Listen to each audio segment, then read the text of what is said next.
A teenage girl named Vada is groggily getting ready for school, barely staying awake in the bathroom. Once she's ready, she heads out with her best friend Nick. The two drive to school, sipping coffee and singing along to the music playing in the car. They make it to class just as the bell rings. During class, Vada receives an urgent text from her younger sister Amelia.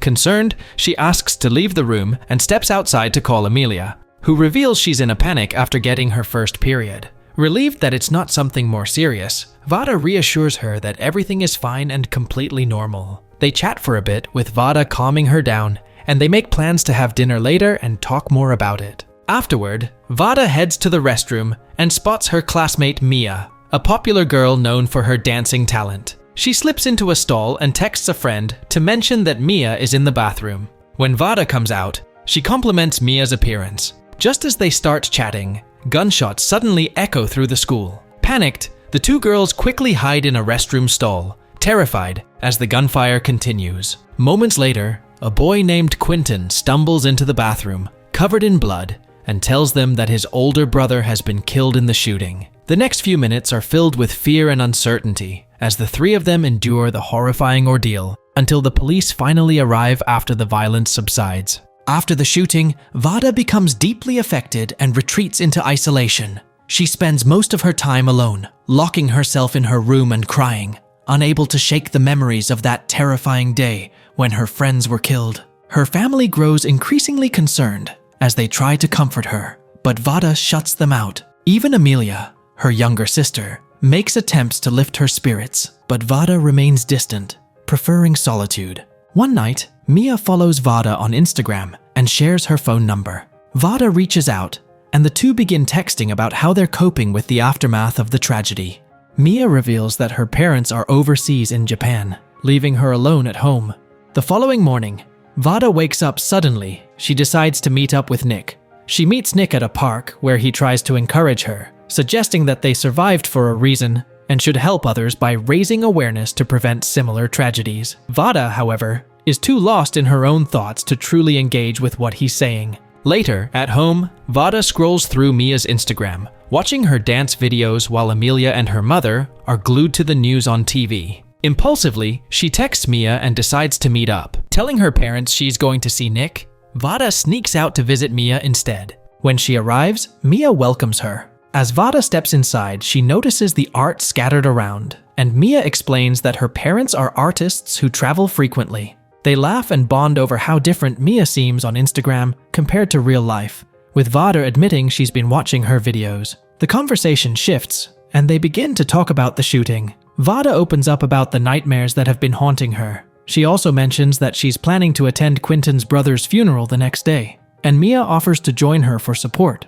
At the funeral, both girls pay their respects, and Quentin thanks them for coming. After getting home, Vada starts looking through photos of the victims, and her sadness deepens. She spends her time crying, often shaking with fear as she relives the tragedy. The next morning, Amelia tries to reach out, suggesting they go to Starbucks together, but Vada turns her down and continues to ignore her, shutting herself off completely. Vada and Mia begin spending more time together. One day, while they're eating, Vada asks about Mia's relationship with her parents, curious about how often they travel and how they treat her. Vada soon realizes that Mia, despite her wealth, is lonely. Her parents aren't around much, and dancing, which Mia loves, has taken a back seat since the shooting. That evening, the two girls watched a movie together at Mia's house. On her way home later, Vada calls Nick to apologize for not meeting up with him lately. She mentions that she was with Mia, and Nick is surprised.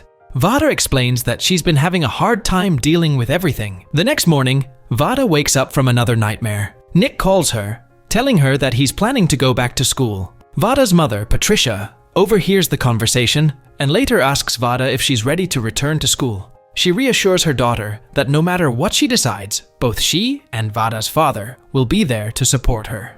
Patricia also gently suggests that Vada see a therapist to help her work through the trauma. Vada agrees and visits a therapist named Anna. At first, Vada tries to keep things light, joking and laughing with Anna, but she soon grows nervous. With encouragement, Vada opens up, claiming that she has a good handle on her emotions. However, Anna, sensing deeper issues, advises that Vada needs to truly confront and process her feelings to heal. She gives Vada a worksheet to help her express her emotions. After the session, Vada's mom picks her up. Vada casually mentions that Anna thought she was smart and funny, but she also tells her mom she doesn't want to go back to therapy. Later that day, Vada gets a message from Quentin, thanking her again for attending his brother's funeral, and they arrange to meet at a coffee shop. When they see each other, Quentin is visibly struggling with his emotions. Vada comforts him with a hug. Vada heads over to Mia's place, where they smoke weed and drink together. Afterward, Vada goes home, feeling ravenous, and starts rummaging for food. Her mom catches up with her and voices her frustration, pointing out how distant Vada has become from the family. She also urges her to face reality and return to school, warning that avoiding it will only make things harder. Irritated, Vada storms off to her room.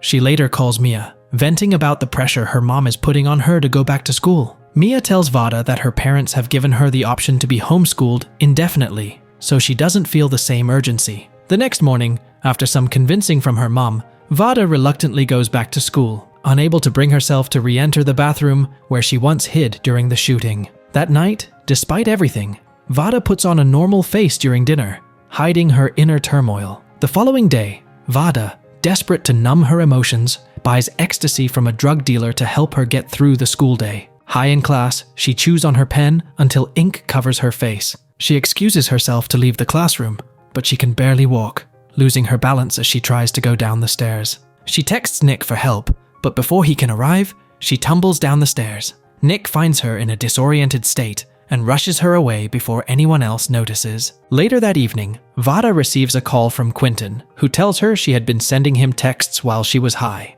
Wanting to distract herself, Vada invites him over to watch a movie. Her family grows curious and nosy, but she pleads with them to give her some privacy. Quentin arrives, and they spend a nice evening together, though it's cut short when he gets a message about a family emergency and has to leave abruptly. After Quentin leaves, Vada decides to sneak out again. She tells her parents she'll be studying at Nick's house, but instead, she heads over to Mia's.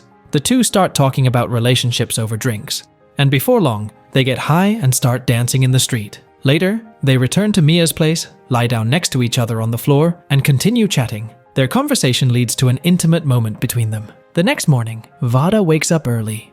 When she gets home, her family is furious. They had been trying to reach her all night, worried sick.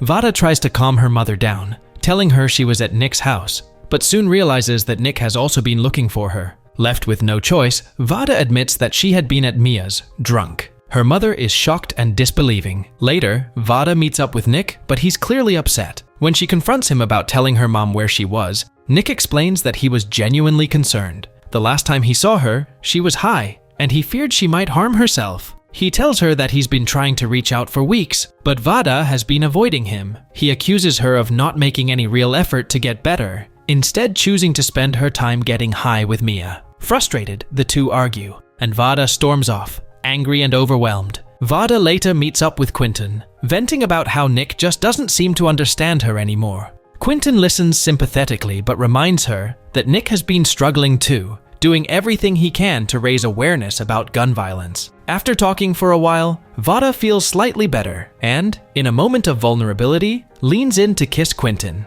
He gently pulls away, explaining that while he cares about her, he isn't ready for a deeper emotional connection right now. Embarrassed by her misstep, Vada quickly leaves. That night, overwhelmed with emotion, Vada breaks down in her room. Amelia quietly enters and curls up beside her, sharing how she has been feeling guilty for distracting Vada right before the shooting. Amelia believes that her call is why Vada left the classroom and put herself in harm's way, and she thinks this is the reason Vada has been avoiding her. Touched by her sister's honesty, Vada realizes how much her own trauma has affected Amelia. She reassures her sister, telling her it was never her fault. The two sisters embrace, tears flowing as they finally reconnect. The following day, Vada goes with her father to the top of a hill, where they let out all their pent-up frustrations by screaming into the open air. In that moment, Vada admits how much she had been keeping inside, and for the first time starts to feel a sense of release. Feeling lighter, she decides to visit Mia later that day. When she arrives at Mia's house, she finds her unconscious in the sauna. Mia, waking groggily, admits she thought Vada hated her after their intimate moment.